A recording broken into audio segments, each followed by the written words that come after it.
Good evening, everybody, and welcome to Carving It Up Live right here on Twitter, as well as the Carving It Up YouTube channel and the Grid Network's YouTube channel. As always, I am Bryson Carver, and the night has come upon us. Game 1 of the 2023 NBA Finals tips off in about 2.5 hours from Denver, Colorado at the Ball Arena between the Eastern Conference champion Miami Heat and the Western Conference champion, the Denver Nuggets. The number 1 seed in the West versus the 8th seed in the Eastern Conference. This is going to be a fun one, folks. I'm so excited for this series. I know, and I've talked about it throughout the last week and a half or so, ever since we really knew it was going to be Denver and Miami. And for those of you that say, well, it went to Game 7, I knew all along it was going to be the Miami Heat, especially when they went out 3-1. I did not waver. This could be a great series. People may talk about the ratings and all that. It may not be great. Listen, for a series like this, I could give 2 craps about ratings. This is going to be awesome. Okay, you got a massive favorite, a team that's rolled through the West versus a massive underdog who has rolled through the East. Cannot wait for this series. John Rivera of the Pham Perspective Podcast will be stopping by in about 25 minutes to discuss these NBA Finals, as well as I saw a story today I want to talk about with John, is that Joe Mazzulla will be retained by the Boston Celtics, which I think is a very interesting move. And look, if the Celtics are looking to retain him, I think there is one serious adjustment they need to make in terms of what to do around Coach Mazzulla, who the Celtics, again, as Brad Stevens announced today, they will be retaining.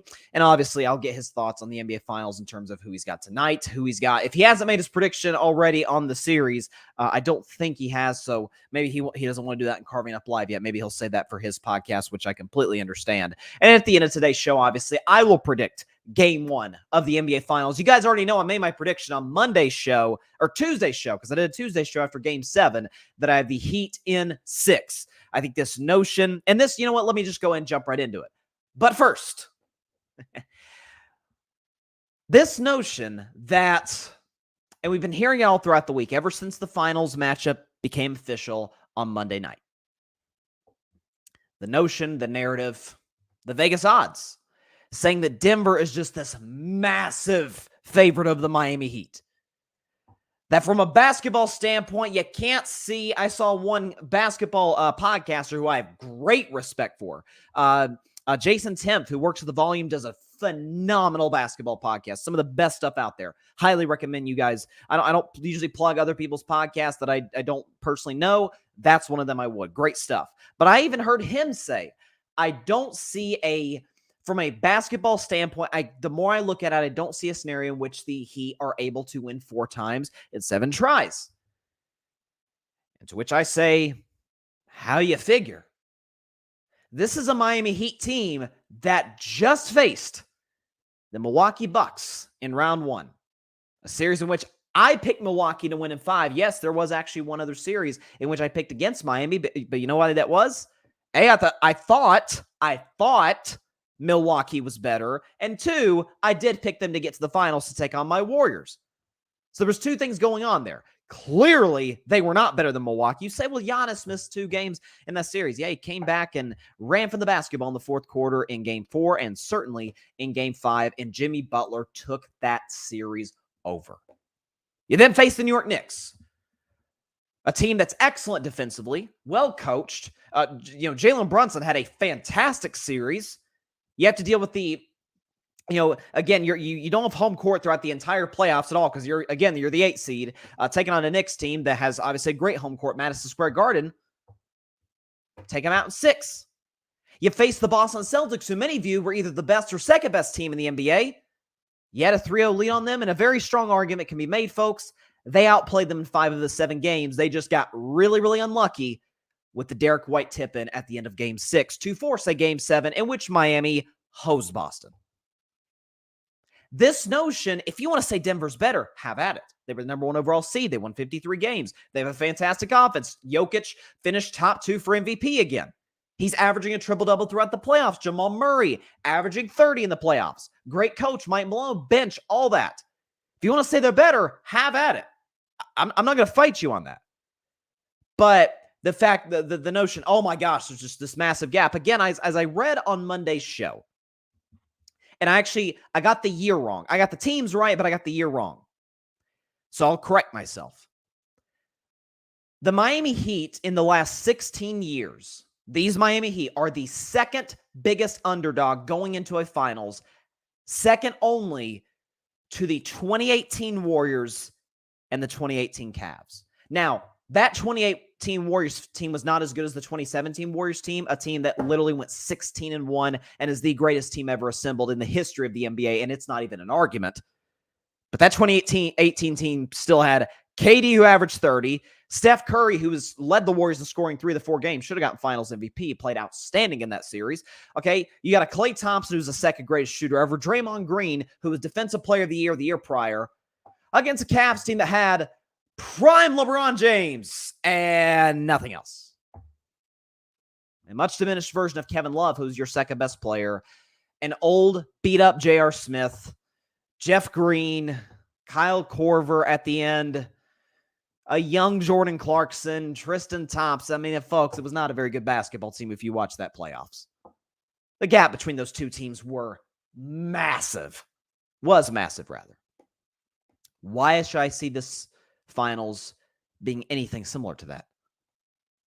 I just think the overwhelming storyline, and I'll get to a couple other storylines of this segment as well, but the overwhelming storyline I'm seeing in this series is, oh my gosh, if this thing even goes 6, you got to tip your cap to Miami Heat. I'm like, okay, not only do I have the Heat winning in 6, I don't get from a basketball perspective, from a logical perspective, how there's so big of a gap. That's not to say Denver isn't a great team. That's to say Miami is. That's the thing. You can say Denver is great, and they are clearly. They're in the finals, for crying out loud. But why can't Miami be? I think what it is, you know what it is? I think some of it's how Miami plays. You know, it's not, again, the sexiest brand of basketball and whatnot. But, I think it is more than that.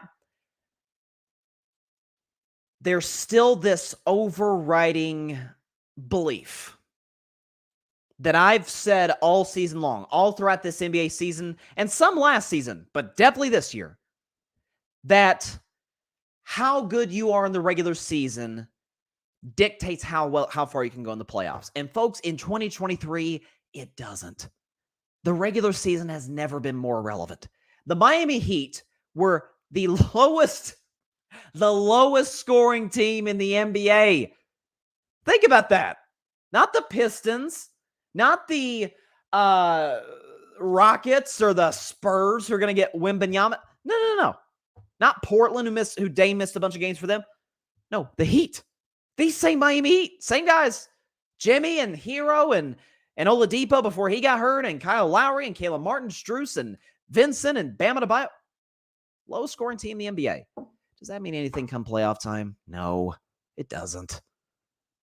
Golden State's a terrible road team in the playoffs. Yeah, they stole 2 games on the road against one of the best home teams in the NBA. Oh, Memphis can't beat them at home. Yeah, Lakers came in and housed them in round 1. It doesn't matter. Lakers were a 7 seed, got to the Western Conference Finals. Warriors were a 6 seed, got to the semis. Heat were an 8 seed. They're in the NBA Finals. Folks, seeding, how good you are in the regular season in today's NBA means nothing towards playoff success. If you have a great coach, which not only does Miami have a great coach, I think they got the best coach in the NBA.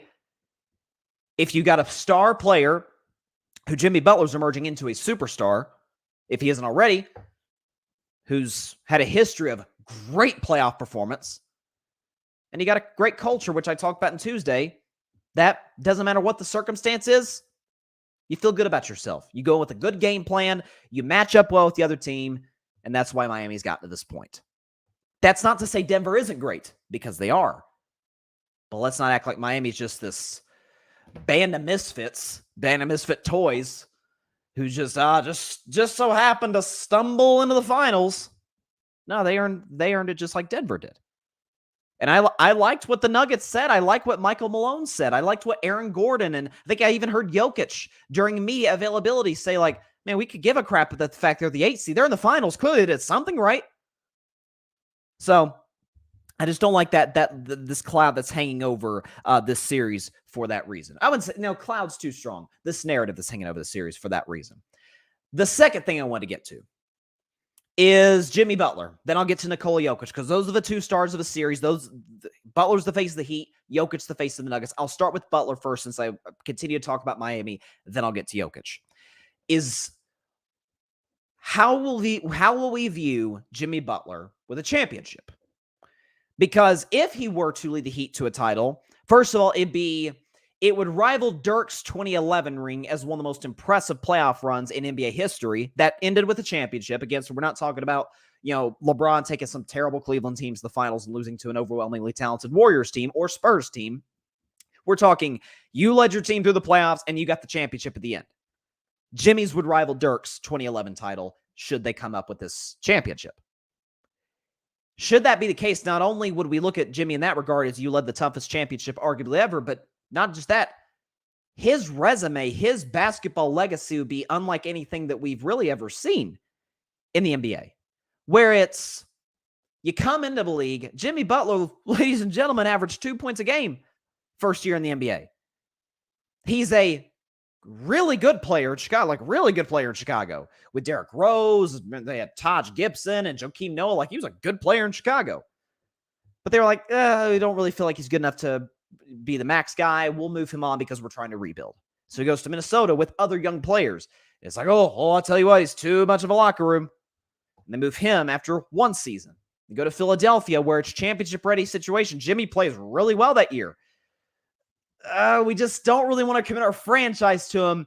Fourth stop. Now, you would think a basketball player with a resume like that, in terms of you're talented, but you bounce from team to team to team, sounds to me a lot like Kyrie Irving or Russell Westbrook. No, the problem was the organizations and the cultures, particularly Minnesota and Philly, they didn't know how to respond to a guy like him. A guy who was a culture setter, but they weren't building their franchises around him. Miami does, and you see what's happened. 3 Eastern Conference Finals appearances in 4 years, second finals in 4 years. And something else, too, is that when we talk about all-time great players, we're talking about the icons of the sport, LeBron and Jordan and Kobe and Kareem and Shaq, all these, we can recognize them by one name, those guys. They all were great in the playoffs. They all won multiple championships. Most of them won multiple MVPs. We understand that. But they were also great in the regular season. Again, I sort of mentioned the MVPs. They're Kareem won 6, Jordan won 5, LeBron's won 4. First of all, not only has Jimmy never been in contention for an MVP, when have we ever looked at Jimmy that's a great regular season performer? Looked at James Harden and said that. Looked at Russell Westbrook and said that. Plenty of dudes in the NBA. Up until this year, you could have put Nikola Jokic in that category, and this year he's completely dispelled that. He's thrown that, thrown that out the window. No, dude, the same production I bring to the regular season, I bring that and then some to the playoffs, which he deserves all the credit in the world for. Jimmy's a very good regular season performer and turns into an all-timer when the playoffs roll around. Not that I can't really think of the parallel. If y'all do, please tell me in the comments, because I can't think throughout NBA history where it's really good player in the regular season, amazing in the playoffs. I'm not talking about amazing by Manu Ginobili, good regular season player, big time, in all those finals runs for the Spurs. Robert Horry, Big Shot Bob, as they referred him as. What did he win? 8 rings, I think it was. I think he won 8 championships with all those different, Rockets teams and Lakers teams and Spurs teams. Yeah, but he was a good shot maker. He made big shots. But his performance didn't just explode necessarily in the playoffs. And he was never the regular season performer, Jimmy was. So how do we really reconcile that with where we put Jimmy? Because listen, the reality is we live in an era today. We live in a time with social media and everything where it's all about lists. It's all about ranking players. Where does that fit Jimmy? Because while he doesn't have the MVPs, his playoff resume, especially with a championship, would be incomparable in terms of guys of this era, at least, mostly outside of LeBron and Steph and maybe KD. It's a fair question to ask. And Kawhi, you could probably throw in that discussion as well. It's an interesting, question, conversation to have. Where would Jimmy rank? Because he wasn't on the All-NBA 75 list last year. I don't know. It's an interesting conversation. And I'm curious to see what it would be with the title. Obviously, Jimmy would have to be Finals MVP. I think he has to be Finals MVP for them to win. And then as for Nikola Jokic, what's the story going to be around him? Well, first and foremost, I think most people will give him the title of best player in the world. Now, as somebody who said for about a year now that I think Steph holds that title, I mean, look, folks, Steph is still leading the playoffs in fourth quarter scoring, and he's been on vacation for 3 weeks? And it kind of goes to show you how great Steph is. He's still first in the playoff category and hasn't played in basically a month. So I think Steph still holds that title in my book. But if Jokic balls out in the finals, which I expect him to, like we all do, and they win the title, wins finals MVP, we would assume, it would be hard to make the case that he's not the best player in the world. Now, I think there's still some plenty of numbers that would point in Steph's direction in terms of recent playoff performances, but we can have that talk all day. The question is, where do we put him amongst great big men, great centers? Because, and we can put aside that I don't think he deserved either MVP the last 2 years. The fact of the matter is, if he wins this year, it doesn't matter. He validates those two MVPs. I mean, Embiid has yet to validate his MVP in the playoffs. So let's give Jokic the respect if he does. So that'd be 2 MVPs and a championship. By the way, to me, that adds to your resume a little bit when either you break a franchise's long championship drought or you help the franchise win their first ever title. And this is the Nuggets' first finals appearance, period. So that to me would kind of go, it's kind of like the Tim Duncan thing. Spurs never won a title. He led them to 5, obviously. The Warriors hadn't won in 4 years. Steph led them to 4 championships. The Bulls had never won. Jordan led them to 6 titles. Freaking Cleveland, had never won. LeBron led them to a title against a 73-win team down 3-1. Like, there's a special sort of aura that goes with that. Where would Jokic rank among centers? Well, here's who I would never, no, I shouldn't say never. Here's who I today, if he won a title, won finals MVP, would absolutely not place him over. I think there's some obvious ones. Kareem, Shaq, Hakeem, Wilt, Russell. You could argue David Robinson, although I would argue Joker's resume would look a little bit better than the Admiral. I know I'm missing somebody. Yeah, definitely put him above Dwight Howard. 100% would put him above Dwight Howard. 100%. He won't be in the top 5, but he will be in the position where he's threatening it.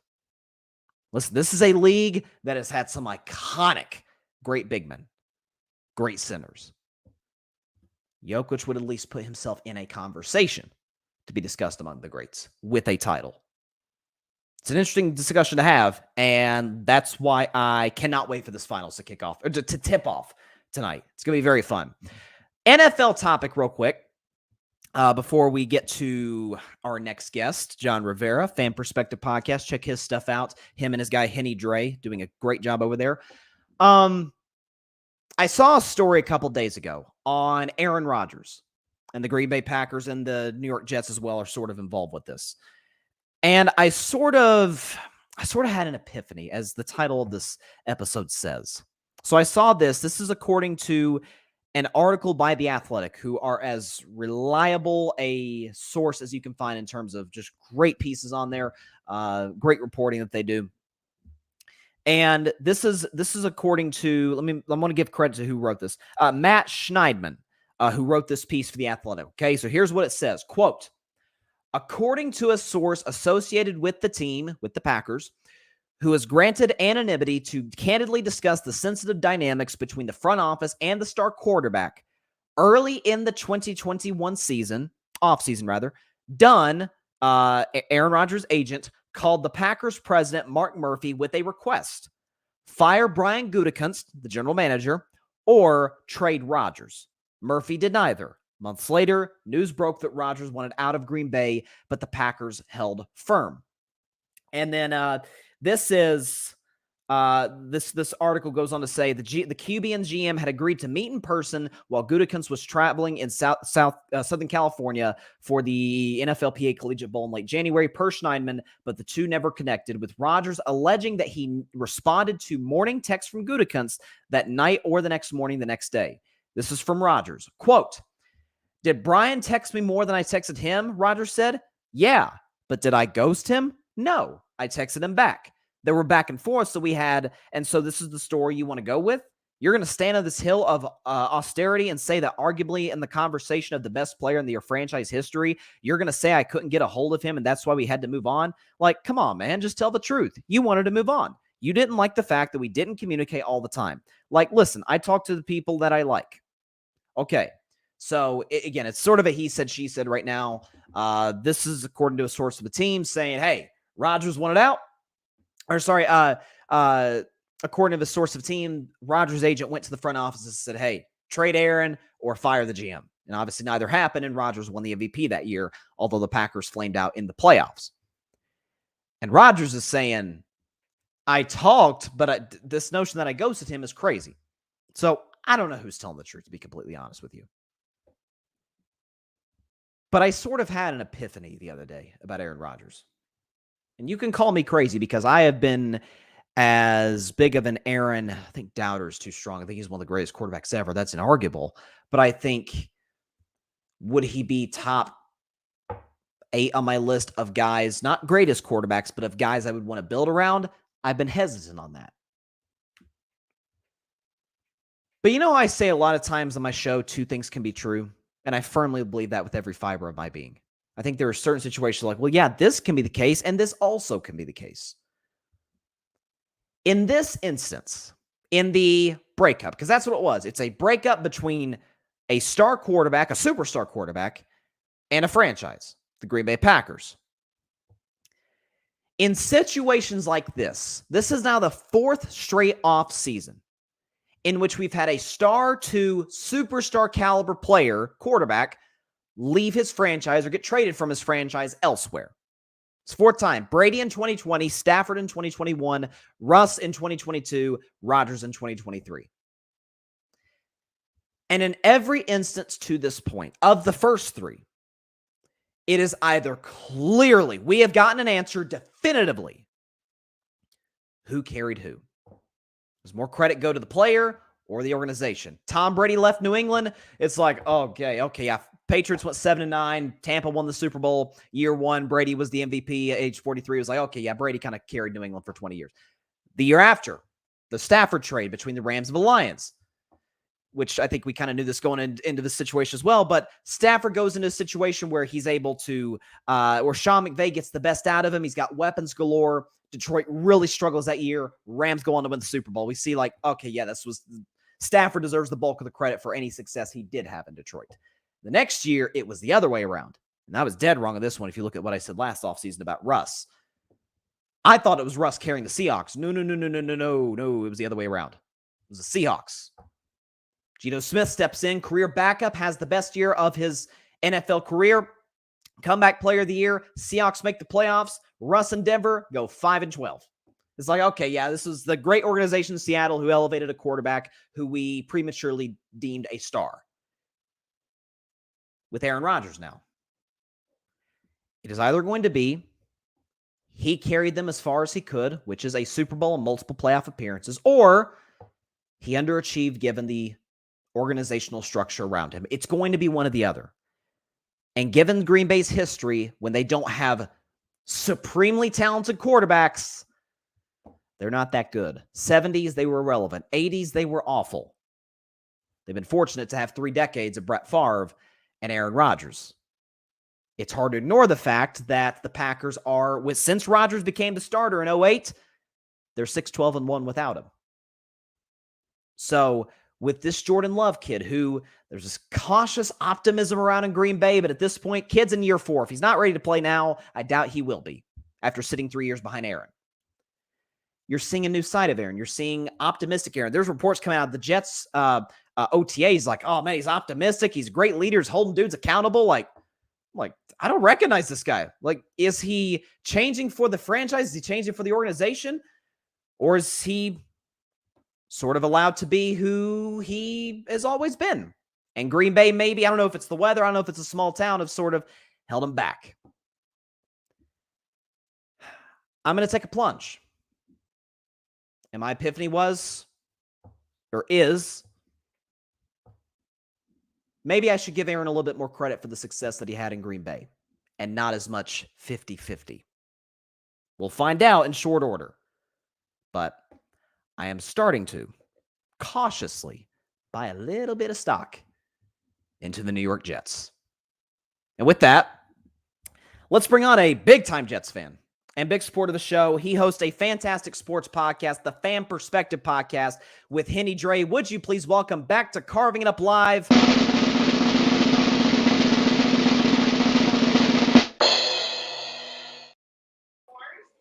Rivera on Carving It Up Live. What's up, John? What's going on? What's going on? I'm doing well, man. It's been too long. First of all, what's sort of your thoughts on my take about Aaron? I saw you had like a reaction down there. What do you think? Yeah. No, I like to buy in a little bit to the Jets. You know what I mean? Jets talk for real, and just giving Aaron a little more credit. You know what I'm saying? Like Brett Favre and Aaron, quarterback definitely carries the team. You can see that in New England. You can see that in plenty of other teams when the quarterback go down. You know, the ship goes down with it. You know, Arizona Cardinals this year. You know, certain teams like that, you know, go down. When Drew Brees went down a couple times, you know what I mean? So definitely happy that you're giving Aaron Rodgers a little more credit and you're getting a little bit more respect for the Jets. That's all I want from people, just a little more respect. You know what I mean? That's all. I understand again, but I'm just seeing a more positive Aaron Rodgers that I'm not used to seeing over his time in Green Bay. Again, maybe it's just the bitter weather in Green Bay that can just get to you after a while. And I understand. I mean, it's not like it's much warmer in New York, but you know, it's warmer in New York than it is in Green Bay, Wisconsin. I think it's more than safe to say that. No, it's just sure. Like, you know, like when you in as far as relationship wise, we're gonna keep it that way. When you get in a new relationship, everything is brand new. You're going out to different places, seeing different things. You're happy, you know, you're smiling, everything's going. Now, when the season comes and maybe year two and year one didn't go too well, then we'll see, you know, the true feelings. But definitely happy to see him, you know, like you said, out there with the guys. He's literally one of the guys right now. You know, he's out there enjoying life, I think. You know what I mean? Probably a midlife crisis sort of thing, you know what I mean, for his age. And I'm happy, you know what I mean? Like I said, to get a Hall of Fame quarterback. He's my second favorite quarterback, you know, behind Dan Marino of all time. So to have him on my team, I would say still, you know, maybe at the end of his prime, but still in his prime to consider that for 2 or 3 years or whatever we get him, man. I'm ecstatic, man, but I'm still, like I said, keep my expectations, you know, like in the middle. 11 wins, sure. You know, hopefully make the playoffs, you know what I mean? But, you know, roster-wise, we definitely can compete with anybody, but you have to, you know, you got to play every given Sunday, as they say, you know what I'm saying? So. And the defense is as good as it comes in the NFL. So that's what I'm curious to see in terms of how he fits with some of the new receivers they have there. Obviously added Randall Cobb. I'm surprised that you guys actually haven't gone after DeAndre Hopkins. Because I think if you had D-Hop, man, that's a game changer. Now you do have some good young receivers, but you know. Yeah, I mean, obviously, you know, as a fan, you know, you was a Cowboys fan, you know, every big receiver that came out, you like, oh, let's get him. Even Cowboys are in the rumors for him. They were in Odell, They are in D-Hop. But, yeah, I would like him on the team. But as far as receivers, like I said, we had the offensive rookie of the year last year, Garrett Wilson. We added, you know, Rodgers guy, Lazard over there, Corey Davis. So that'll help Corey Davis because he don't have to be, you know, dependent on as much. You know what I mean? Because he was considered 1/2. So now he can go to that third receiver. And even Hartman, like I said, we got Hartman from Kansas City. We got Cobb over there to catch them, you know, 3rd and 5s, you know, them short 3rd and 5 plays. That's all we even. One of those a game from Randall Cobb, that's all we asking. One target, one catch, man, a game from Randall Cobb, and that's it, man. So I'm just happy our guy, everything is positive on Breece Hall from his injury, man. Everything's looking good. That's huge. Yeah, everything's looking good. Even Salah had in his press conference, he was like, he should be full go, but to be cautious, we're not going to give him full go in practice and everything for now. So, and, you know, like you said, there's levels to everything. Once you go from high school to college, you know, you get that weight regimen, the eating. Now you get the pros, and he's looking even better as well. So we'll definitely see, man. Sure. I'm happy, man. I'm happy. Oh, I listen, I don't blame you. There's just much optimism around the Jets there's been in well over a decade. So, But I did want to ask you, though, Absolutely. about the NBA Finals, because obviously this is, again, I remember talking about my show when we kind of figured it was going to be Denver and Miami, is that it reminds me a little bit of 2021 where it's, two franchises we didn't really think would get there. We don't think the matchup's going to be all that interesting. It ends up being a very entertaining series. Starting with Miami, because I talked about to start the show that the notion that there's this huge gap. I saw like they're massive underdogs in Vegas to the Nuggets. And my thing is, you can say Denver's a great team, but why can't we give that same credit to Miami? Because they kind of rolled through the East just like Denver ran through the West. What's sort of your thoughts on the Heat? Yeah, my Heat, like I said, like always, right, man. They're definitely dogs out there for sure. And if you do, roster by roster, obviously Denver got the better roster. Sure. Like I said, they were the number 1 seed. They got the 2-time MVP.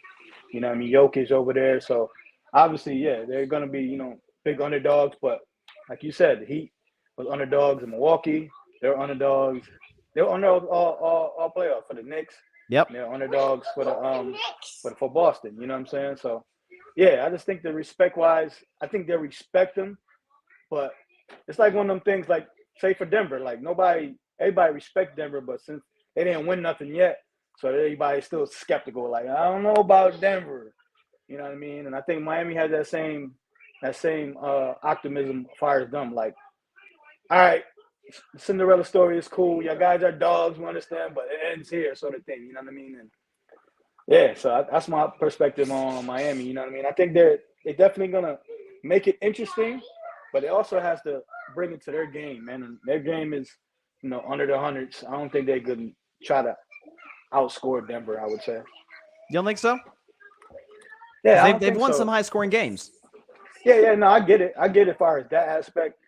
And that was more or less, like you said, you're getting lightning in the bottom, man. These cats are playing lights out, shooting threes from everywhere, you know what I mean? And also, you go from Denver. Denver and Jokic and the Lakers here is just shooting half-court threes like this, you know what I mean, with the shot clock running out. So they had a little luck behind them too. But, yeah, I think Miami gets a little – like I said, they played a 7-game series, you know what I mean?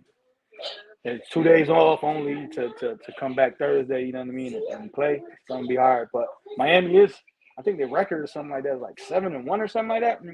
In game ones or something like that. Well, I know they're undefeated in these playoffs in game ones, but I didn't know if it was. Yeah. Yeah, I read something like that, like in like the last 8 or something, like 7-1 in game 1. So dang, you don't know what to expect from them, man. We'll definitely see. I'm excited. Like I told you beforehand, I don't think it would have been the best. I don't think was gonna be the best, matchup wise, and people want to watch, but. Hey, when it's that time of the year, when there ain't no NFL, MLB is kind of slow, you're going to watch it. You know what I mean? Of course. And like you said, you want to see what Denver does and, see if Miami can still, stay in this hot streak. As for Denver, too, they've obviously got a lot of storylines around them about Jokic. Where does he rank with a win? I said I think he's certainly with the championship. He's not in that discussion of top 5 centers of all time, but I think you at least start to consider, hey, that's a championship, 2 MVPs. Leading a franchise to their first ever title, which I think carries a different type of weight to it. Where do you put him in regards to top 10 centers of all time? What's sort of your thoughts on that? And as for Denver, do you think rest or rust? Because that's been the discussion. Like, man, they've had 10 days off. Do you think that comes into play? What's sort of your thoughts on Denver and on Jokic in particular? Like I said, Jokic, you see Melo in the back right there. You know what I mean? 15 too. I think both jerseys should be retired. I agree. I agree. Yeah, I think both jerseys should be retired. But yeah, I think when it all settles, I think Joker will probably end up a top, if not probably already up there as far as top 10 center like of all time. You know what I mean? And if he keeps up his statistics and all that, and he wins a championship, he could be in that top 5 within 2 or 3 years for sure. You know what I mean? But I think he's going to have a great series. Like, Miami's well undersized. We thought Lakers was undersized. You know what I mean? AD was there. Basically their big man. The Vanderbilt tried to be in there. They even had Tristan Thompson in there. So you see how, how much of force Joker was out there. And they got Bam. I'll call Bam Junior AD because they're both the same, bro. They're the same player. Like, they're physically talented. They should be putting up 20 and 15, but disappear. You know what I mean? Definitely disappear and go from there. Okay. And disappear and all that. You know what I mean? So, yeah, Joker's definitely going to have a phenomenal series, man. I can see, 20. Like I said, the same as the Lakers. I see 27 12 and 9 or something like that, less on the assist part. But I think one or two of these games will be not a close game. You know what I mean? I don't think like the Lakers game where it was close. You know, basically like all the games were like 5 to 6 points in the Lakers series. This one, it's definitely going to be, like I said, one or two games where we're like, it's over by 5 minutes left in the fourth. I think possibly, personally. So, you know what I mean? Have you made a prediction for the series or like on your show or on social media? Yeah, I mean the show hasn't come out yet, but I got Denver in 6. I got Denver in 6. Okay. And that's not even my gut. I think Denver in 5. But really? Okay. But I said just out of respect for Miami. Yeah, out of respect, you know what I mean, for Miami. And I had Boston in 5, so you see how that goes, for sure. But yeah, I think, like I said, when you just look on paper, man, and just look at the matchups, man, I don't think Miami can match up. But like I said, we said that with Miami and Boston. Like I said, I thought Boston could win it all, matchup wise, because sure. you got Michael Porter out there. I think, like I said, it's literally a repeat of their series with the Lakers. I think. Each role player will have their game. Michael Porter will have one game where he had 16. Aaron Gordon will have one game where he got like 15 rebounds. Because they're trying to box out Joker. So who else is bigger than, than Aaron Gordon over there? Bruce Brown come off the bench and does what he does. He's played well. Yeah, he's played well. That's what I mean. Jamal Murray just low key. You know what I mean? Oh, yeah. I mean, it gets overshadowed by the Joker, but you got to get his respect. Like he averaged like 30. Heck yeah. The Lakers. So yeah, man. So I think matchup wise, that's what I mean. You got to see because Jimmy gets Murray, or you let the other guys get Murray early and then get Jimmy late, like you always have. And something else. Are you talking about teaming Murray or Jokic? No, I'm just talking about like the Murray matchup. The Jokic don't got nobody for Murray. The Joker. Right. As far as Murray, you think Jimmy's? I think Jimmy has to take him because who else are you going to put him in? Lowry, Martin, Vincent? Like you're probably just going to have to roll with Jimmy, and that's something else too that I was thinking about, and I think it's absolutely the biggest concern if you're pulling for Miami or picking Miami like I am is that Bam struggled against Al Horford, who's obviously the gap between Horford and Jokic is a different story. But you still have to play Jokic one-on-one because if you double team, now he's just going to kick it out to some wide open shooters, and Denver's got plenty of those. You mentioned Michael Porter Jr. KCP's been playing very well for them in the playoffs. Bruce Brown's improved his three-point shot. So that's the concern I have for Miami is you can't stop Jokic from scoring, but he's going to get his for sure. Yeah, I mean, he's going to get his, but I mean, I remember he had a 50-point game second round against Phoenix, but they didn't really let him get going in terms of getting other guys involved. So I think that's going to be the key to beating Denver when it's all said and done, if Miami goes on to win the series.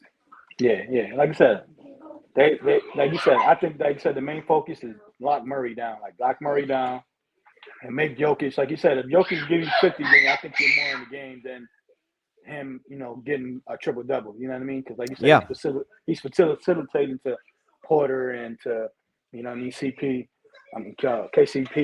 and all these guys, and Murray, when he gets that assist up. When he gets over like 10 assists, like the game's over. Like their winning percentages are super high on that aspect. So I think the focus, like I said, get Murray. I think, get these guys in there. Maybe start Jimmy on Murray, and then like the second quarter, let the other guys get in there. And then the middle of the third, put Jimmy back on Murray because that's when Murray starts to heat up or whatever like that. And then go from there, like I said, and the twin Martin, see if he still be. I'm talking about him. Okay, give me 1 second. Well, he's been big time for sure. Yeah, Martin. Let's see what he does, man, because he was averaging 16 on incredible shooting percentage as well. Yeah, man, like he was playing lights out, man. Shout out to him because I've seen him and his brother, not really do too much in Charlotte. You know what I mean? Play on the same team, and, just to show up and the lights, man. Like I said, in the playoffs and the big lights today, man. That's definitely heart for sure. That's that Heat culture, as they say, man.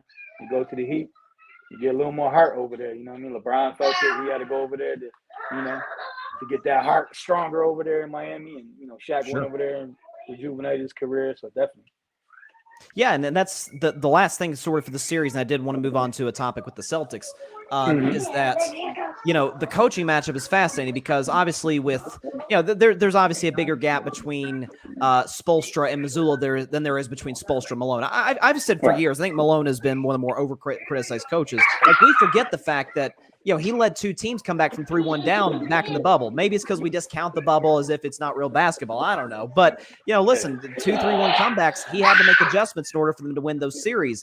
And so whether or not he's able to do that against a guy like Spo, who's kind of become famous for that, what are you looking at as far as the coaching matchup? Because, Spo's sort of like the established guy, and Malone's kind of trying to prove himself as being one of the better coaches in the league.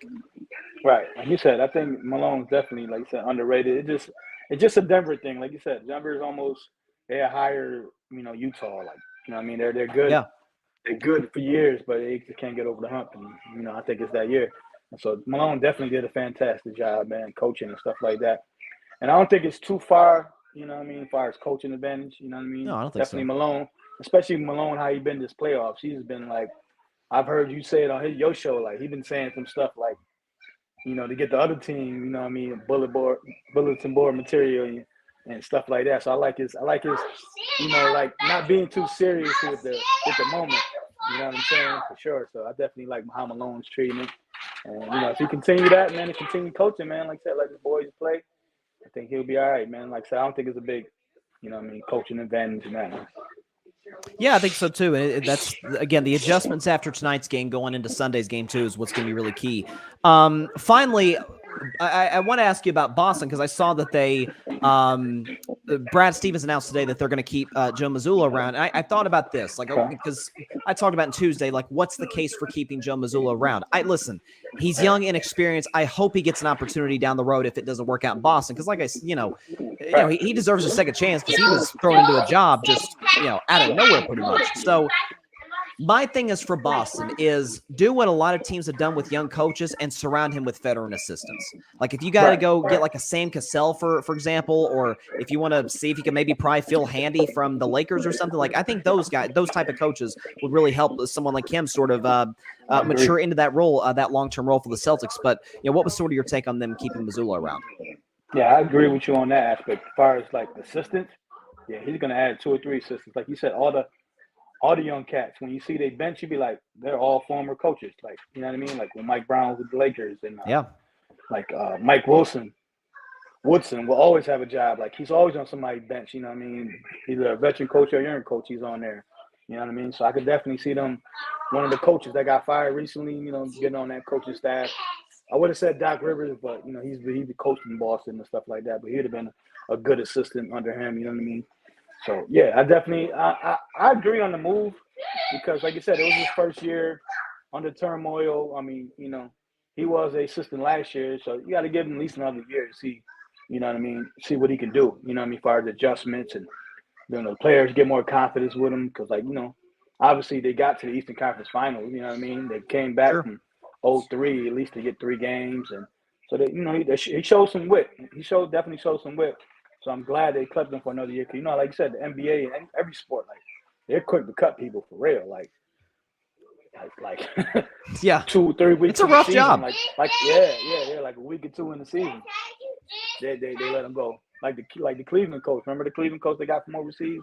Oh, Blatt. Yeah, David Blatt. Yeah, they got rid of him like 3 weeks in the season. And they got Lou in there. You know what I mean? So yeah, he's definitely on that aspect, but. As far as Boston, man, what you personally think? I don't know if you talked about it or whatever. What you think, as far as Boston in general? We know the coach is intact now. As far as their roster, what you think as far as roster is going to happen this year, personally?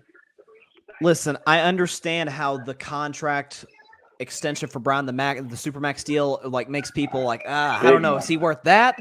I get that, but listen, he is a dude who's averaged 25, 26 points a game. Listen. You can't win the championship every year. People kind of forget that. When they've gotten to the conference finals, 5 out of the last 7 years? I mean, really, they're doing something right.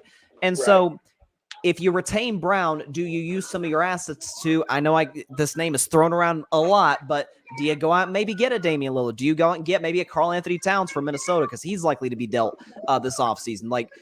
my thing is retain the core and see if you can make the surrounding players better. That's my mindset if I'm Boston, because I don't think they're too far off of a championship. Again, they were in a game 7 to get to the finals after they just made it last year. So I don't think they're just a long ways away. Like Philadelphia, for example, just can't get over the hump.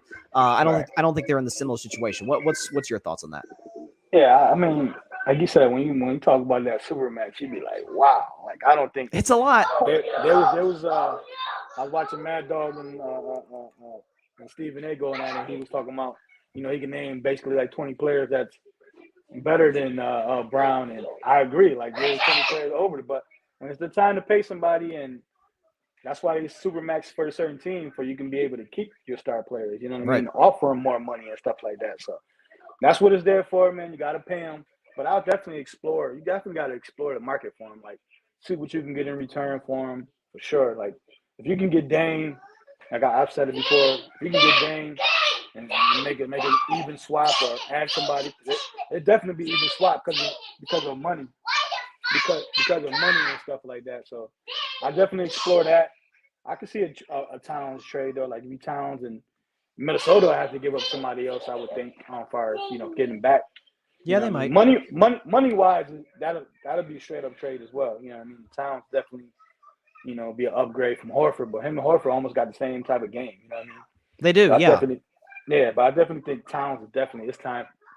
Towns, you gotta learn from like KD and them. Like, it's time to get out. Don't wait too long, man. Like, you got time to get out. You're still a young superstar, and see if you can blossom somewhere else. But yeah, for that team, they definitely got to add. Let me see. They definitely got to add a more flexible big man, I would say, down low. You got big Robert Williams down there. He's good, but he's big. But you need somebody that can create like a Bam, like Michael Porter Jr. Like, he don't got to be obviously a power forward or nothing like that, but give him a 6'9", 6'10" guy that can create his own shot. You know what I mean? That can get in there power forward wise or small forward that sometimes plays center.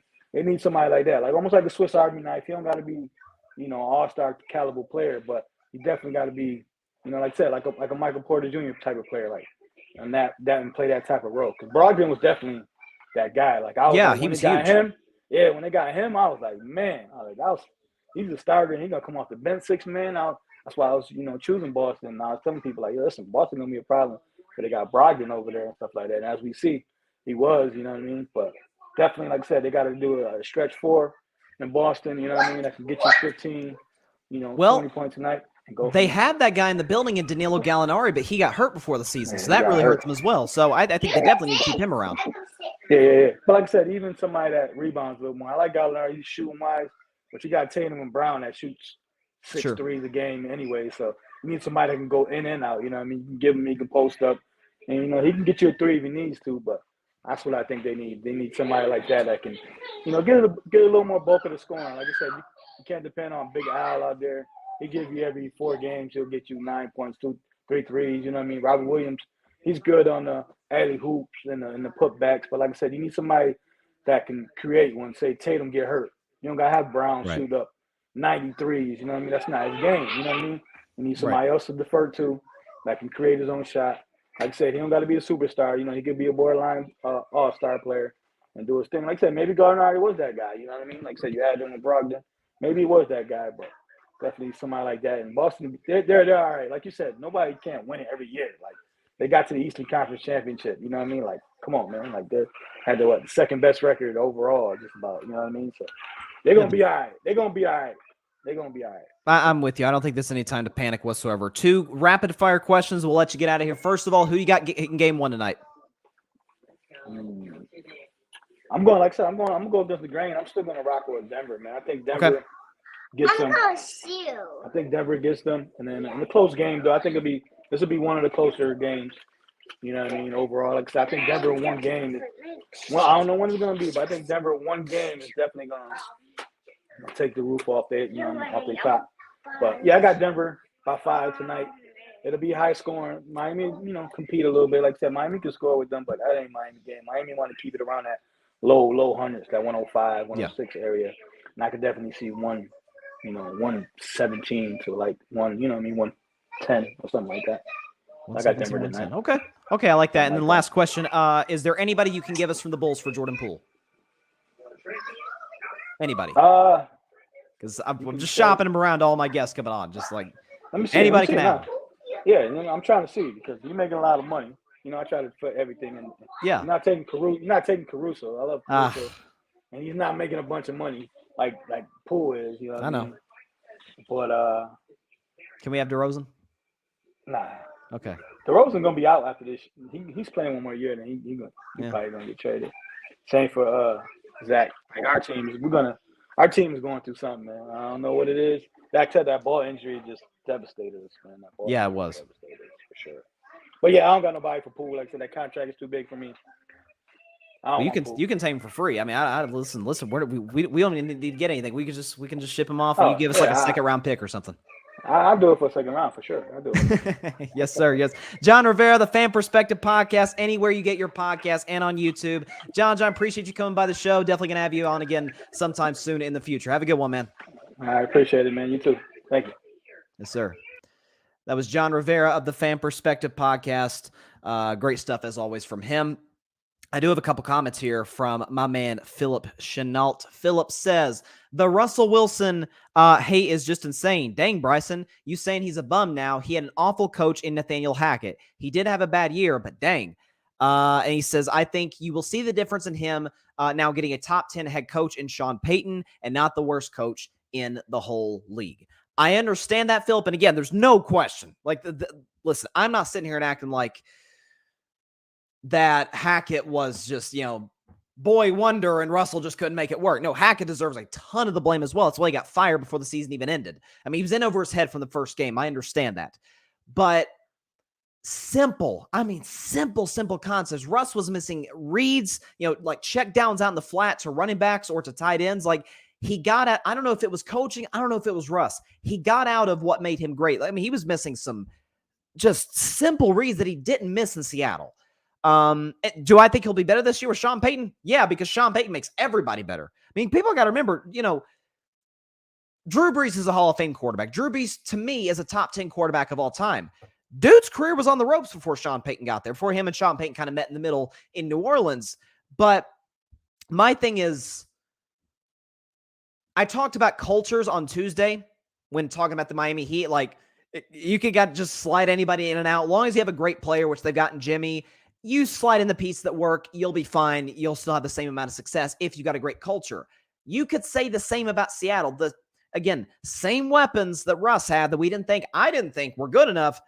Geno made them look like superstars. DK and Tyler Lockett. Now they got Jackson Smith and Jigba from from Ohio State, who's I think is going to be really good in the league. So a defense we thought was terrible ended up being pretty solid. So again, I don't think Russ is bad. I think Russ had a horrendous year. Do I ever think he's going to get back to back being that dude who's like MVP discussion year in and year out? I don't. But I did talk about the Broncos last week, and I said I think they're going to make the playoffs. I think they're win 10 games. They're going to make the playoffs. Patrick Brown, Broncos country. Let's ride. I can't believe I don't have that soundbite here because I've got a bunch of like sound bites here on from where I stream the show from, and I don't have Let's Ride on there. I'm going to need to get it before next season. Maybe anytime the Broncos win, I'll play it. Just kind of like with the Lions win and I play the Dan Campbell soundbite. Maybe I'll do that. But John makes some good points though, like talking about how I really like the comparison. Bam Adebayo is a lesser version of Anthony Davis. I think that's a great comparison. Like, again, he doesn't have the same like build that AD does, not as tall, not as thickly built like AD is, but similar in that, man, his offensive peaks are not as high as AD's. When AD is going offensively, dude's a threat to go for 30 to 40 points a night. The question is because he is, as I dubbed him in the first round, coin flip Davis, and he tends to be coin flip Davis more times than not. If I have do I have the coin flip Davis? I don't see it. It's not on cue. No. Oh, well. Oh, there it is. Coin flip Davis. Yeah. Yeah. When he's on, he's great. When he's not, he's awful. But Bam is, I think, more consistent than AD, but you kind of get the same production from him on a bad night. Let's put it that way. Where, man, he's struggling with his defensive assignment. He's struggling again. The last play of the game, I sort of overlooked the fact when I was doing my first segment talking about Miami outplayed Boston 5 out of 7 times. They just got unlucky. No, some of it was luck. Some of it is right place, right time that White was there. And some of it is Bam didn't crash the glass. Now, some of it also is Max Strus didn't have eyes in the inbounder. We could talk about it all day and all night, but ultimately for Miami, it doesn't matter because they still won the series. And for Derek White, it's great because it's, made him a hero in Boston for 48 hours and maybe even beyond. Derek White's a really good player. But yeah, I like the comparison. And I think too, like I talked about John, and this is, again, I'm about to predict game 1. It is hard. You can't double team Jokic because that's when he's at his most dangerous. Because if he gets going offensively, if let's say tonight he scores 15 points in the first quarter, just gets on a roll, maybe he hits a 3, those little hook shots of paint, he has phenomenal footwork down low, and then the double comes. Well, now you got Jamal Murray out there, and you got Michael Porter Jr. out there. Aaron Gordon, not a great three-point shooter, but can knock it down from time to time. You got KCP out there. You got Bruce Brown out there. Jeff Green is capable of knocking down a three-point shot. Did I mention? I think I mentioned KCP. Yeah, they've got a ton of shooters in Denver. Again, they did what any good organization would do, and that's build the franchise around the strengths of your best player. And that's why big reason Denver's gotten to this point. But I am really, really curious because not to get too X's and O's, but Miami played almost entirely zone defense in Game 7 against Boston. I really don't think you could do that against Denver. If you play zone, you're going to get cooked. Okay, Jokic is going to go to work as a facilitator, as a scorer. You're going to struggle on the glass, not just with Jokic, but with guys like Gordon, as John mentioned, with guys like MPJ. So I have a hard time believing we're going to see the zone defense tonight, but we'll see. The adjustments made by coaches, and that's why I'm happy that it's a series with 2 really good coaches. Spo, I think, is the best coach of the league. Michael Malone is a top. Am I going out on a limb and saying top 7, 8 coach? I mean, I've always been a Michael Malone fan. Both guys are capable of making the adjustments. So it's going to be a chess match, and I'm very, very excited. I'm always curious, especially in football. I'm excited to see that standpoint of the game. Like all those years where Belichick and Reed would face off in the playoffs. I love those. I absolutely love those. All right. Game 1 obviously tips off tonight in about an hour and a half on ABC. Obviously, Denver at home, game 1. They've got 10 days of rest taking on the Miami Heat coming off of game 7. Let's get the background music going. Let's predict game 1 right now, ladies and gentlemen. All right. So, game 1. Tonight, 8:30 Eastern, ABC. Nuggets are huge favorites in this game. -9. So, Vegas is, again, right off the bat, all over Denver to win the series. In part, to me, this is telling me is that, A, they're vastly underestimating Miami's talent, and B, maybe just as important, if not more so, they're looking at the 4-letter R word where you just swap in one vowel or another. Rust or rest. What's going to play factor for the Denver Nuggets? To me, I think it's both. I think early in the outset of the game, you got to realize, Miami just played a series in which it's every other day they're playing Boston. They play, day rest, play, day rest, play. No. Now, they beat Boston, they get 2 days off. Not just to travel to Denver, not just to get the rest, but to get acclimated to the altitude. Again, I saw a stat today that Denver has, and this surprised me a little bit, but then again, maybe I shouldn't be all that surprised just because of the advantage they have with the altitude there being a mile high, is that they have the best home record in NBA history. Think about that. Not the Lakers, not the Spurs or the Celtics. Them, the Denver Nuggets. And a lot of that has to do with the altitude, which I read an article about it yesterday. Different guys, past and present, talking about it. It is no joke. LeBron was talking about, you get tired quicker in Denver. It is absolutely an advantage for the home team. Miami's acclimated enough, I think, by this point. Again, they probably got to Denver. Actually, they did get to Denver on Tuesday, so they've been here 48-plus hours. They practiced there, got some shots up. Now, a game is obviously very, very different than that. I understand that. But Miami coming off of the momentum of Game 7, they just finished playing in probably the most hostile environment in terms of an individual game all playoffs long, which is Game 7 in Boston. I read reports talking about how they felt like it was like a college basketball atmosphere. It was crazy in there. And they weathered the storm. It didn't get to their heads, and they waxed Boston. Now, Denver's better than Boston. I think that goes without saying. Denver is absolutely a better basketball team than Boston. But it's going to be loud. First finals in Denver Nuggets history. The place is going to be ready to go. Here's what I think happens.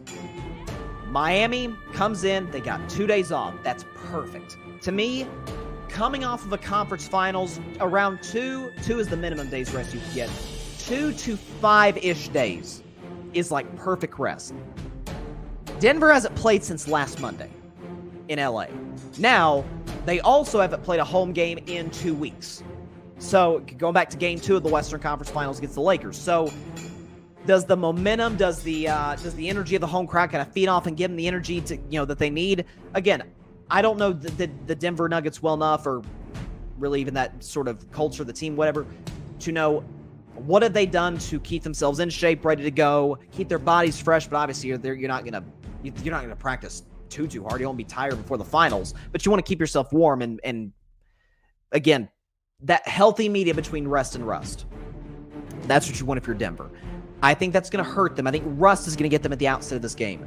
I see Miami in a situation where middle of the second quarter, they're up about 15 points. Like Jimmy's on a roll. The other guys, the others, as Shaquille O'Neal calls them, they play big enough in numerous road playoff games in Milwaukee, in New York, and in Boston.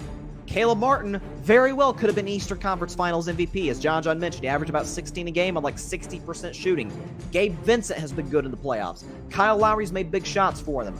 I don't think Kevin Love will get a ton of minutes, but he may, just as another guy to help stop Jokic, maybe. Although you can't stop Jokic, he's a great player. I think the role players for Miami step up tonight. I think Jimmy has like a 20-point half. And I think second half rolls around and you see a Denver run. You see Jamal Murray get on a heater, get going. And I think John's spot on right in the money. I think this arguably might be the most entertaining game of the series. Like right down the wire, close, last 2 minutes. And if it gets to that point, it plays right into Miami's hands. Miami loves these situations. They execute almost flawlessly in these situations. It's part of the reason that the end of game 6 against the Celtics was so shocking. Not just the fact that, oh my God, Boston lives to tell about another day by the literal skin of their teeth. It's the fact that Miami allowed this. Like, it'd be one thing if Philadelphia's just casting strays throughout the show. It'd be one thing if Philadelphia allowed it. It's like, it's kind of Philly. That's what they do. No. Miami does not allow that kind of stuff to happen, especially in their home gym. Last stat, something's going to have to give. The Nuggets are undefeated at home in the playoffs, only team in the playoffs who could say that. And Miami, as John pointed out, 7-1 in their last 8 game ones. 3-0 in their first 3 playoff series in game ones, obviously being the 8th seed, all of them on the road, all of them in hostile environments.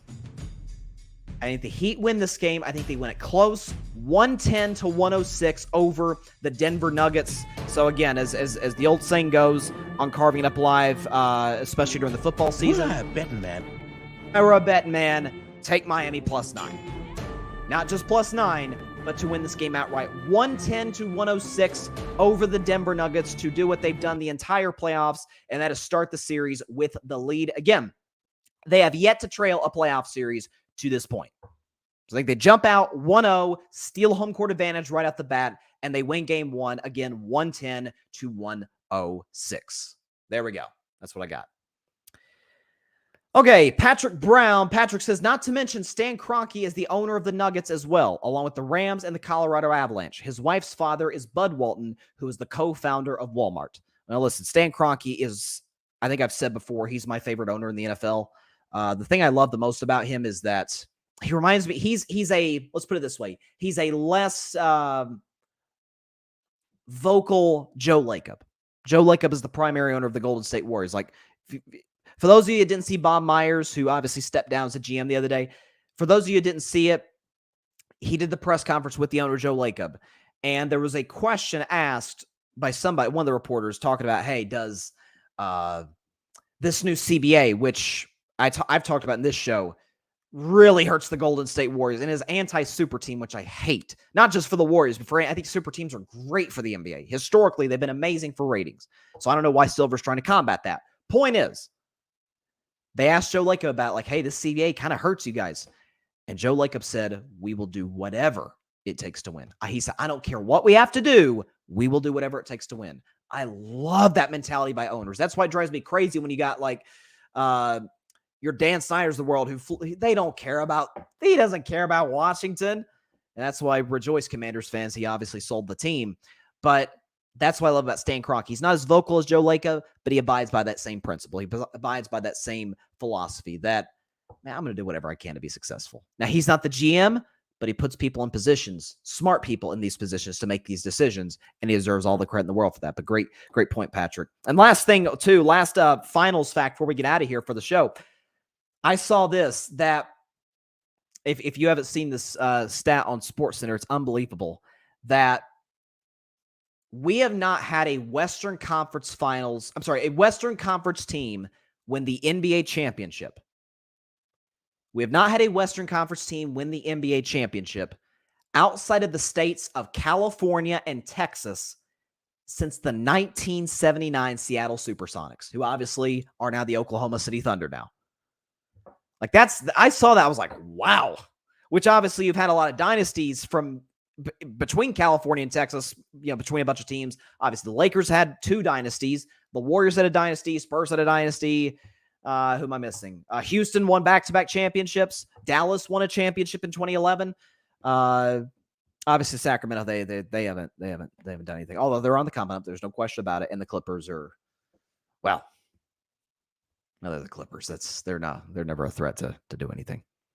All right, that is all the time we have for today's show. Appreciate everybody for stopping by. Big shout out to John Rivera of the Pham Perspective Podcast. If you haven't watched his show, please go check it out anywhere you get your podcast and on YouTube, the Pham Perspective Podcast. Big shout out to him. Fantastic guy.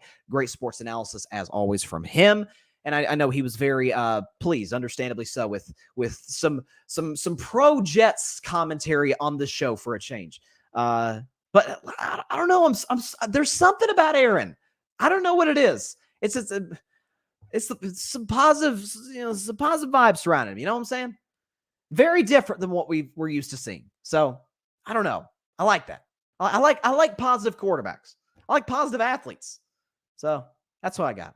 But like I said, we'll be back tomorrow at 6 Eastern, 3 Pacific time on Twitter, as well as the Carving It Up YouTube channel and the Grid Network's YouTube channel. Be sure to like, share, comment, and take 2 seconds out of your day. Hit that big red subscribe button. It helps the channel grow exponentially. And be sure to go subscribe to the Grid Network. That is GRYD, the Grid Podcast Network, here on YouTube and wherever you get your podcasts, be it Apple, Spotify, iHeartRadio, Google Podcasts, any and everywhere you get and listen to your favorite podcast. Definitely check that out on the Grid. So I got Miami tonight, 110-106. I may or may not, depending on how the game goes, if it's like a controversial ending or if it's a close, which I think it will be. I might planning to potentially go on IG Live tonight, like right after the game's over. So definitely stay tuned for that. I'm on IG at Carving It Up Podcast. Please be sure to follow me over there. And like I said, I think we're in for a good one. I'll see y'all tomorrow, 6 Eastern, 3 Pacific time, Twitter, Carving It Up YouTube channel, and Grid Network YouTube channel. Have a great evening, everybody. Please continue to stay safe. Please be sure to take care of your physical as well as your mental health. And please be sure to contact your local state representatives and senators to demand change for gun violence in America. Have a great evening, everybody. Heat win 110-106. You heard it here first. God bless you all. Peace out. Heat in 6. Thanks so much for watching the show on YouTube. Be sure to click that big red subscribe button and go check out the other clips and full shows of Carving It Up Live. Have a blessed day.